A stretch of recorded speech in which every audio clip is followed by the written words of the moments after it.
Assalamualaikum warahmatullahi wabarakatuh. Yang terhormat Ibu Junaidah MA selaku dosen pengampu dari mata kuliah manajemen kelas.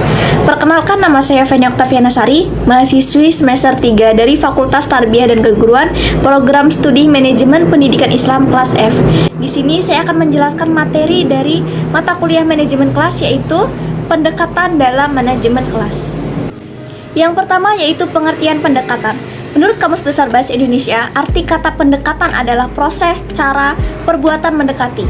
Pendekatan pembelajaran diartikan sebagai sudut pandang dalam proses pembelajaran. Dalam pendekatan manajemen kelas, seorang tenaga didik harus memahami pendekatan-pendekatan kelas. Sebab di dalam penerapannya, ia harus yakin bahwa pendekatan yang dipilih untuk menangani suatu kasus pengelolaan dalam kelas merupakan yang terbaik sesuai dengan permasalahannya. Selanjutnya yaitu jenis-jenis pendekatan dalam manajemen kelas. Yang pertama yaitu pendekatan otoriter.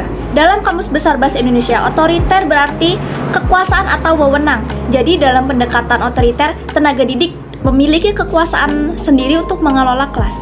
Tenaga didik melakukan suatu pendekatan pengendalian perilaku peserta didik. Tugas ini sering dilakukan tenaga didik dengan menciptakan dan menjalankan peraturan dan hukuman untuk kepentingan peserta didik dengan penerapan disiplin yang tegas. Yang kedua yaitu pendekatan intimidasi.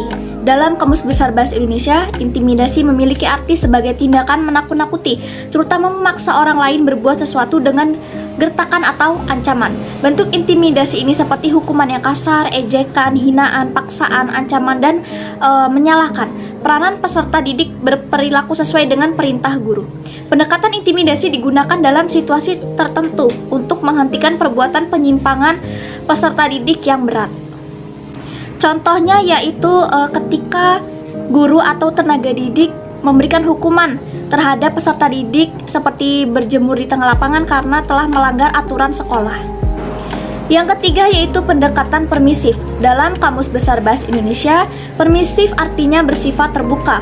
Jadi, pendekatan permisif adalah pendekatan yang menekan pemaksimalan kebebasan siswa. Pendekatan ini sedikit penganjurannya karena sekolah dan kelas adalah sistem susila yang memiliki prarata-prarata sosial. Dalam hal ini, tenaga didik dan peserta didik memiliki hak dan kewajiban. Mereka diharapkan bertindak sesuai dengan hak dan kewajiban yang diterima oleh semua pihak. Yang keempat yaitu pendekatan instruksional. Instruksional berasal dari kata instruction yang artinya pengajaran, pelajaran, perintah atau instruksi. Pendekatan ini berdasar pada pengajaran yang terancang, terstruktur, dan dilaksanakan dengan cermat, bermutu, dan efektif untuk kegiatan belajar yang disesuaikan dengan kebutuhan dan kemampuan setiap peserta didik.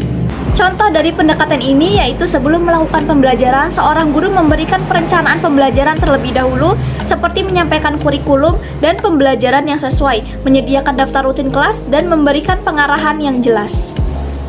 Yang kelima yaitu pendekatan proses kelompok. Pendekatan proses kelompok atau sosiopsikologis merupakan pendekatan yang mengutamakan pengoptimalan interaksi antara peserta didik dalam suatu kegiatan kelompok dalam kelas. Kehidupan sekolah berlangsung dalam lingkungan kelompok, yakni kelompok kelas. Salah satu tugas guru adalah menciptakan dan membina kelompok kelas yang efektif dan produktif, serta memelihara kondisi kelas yang menunjang terciptanya suasana yang nyaman. Yang keenam yaitu pendekatan sosio-emosional. Pendekatan sosio-emosional adalah suatu proses penciptaan suasana emosional dan hubungan sosial yang positif dalam kelas. Hubungan baik antara guru dengan pribadi siswa, serta menciptakan hubungan pribadi yang sehat.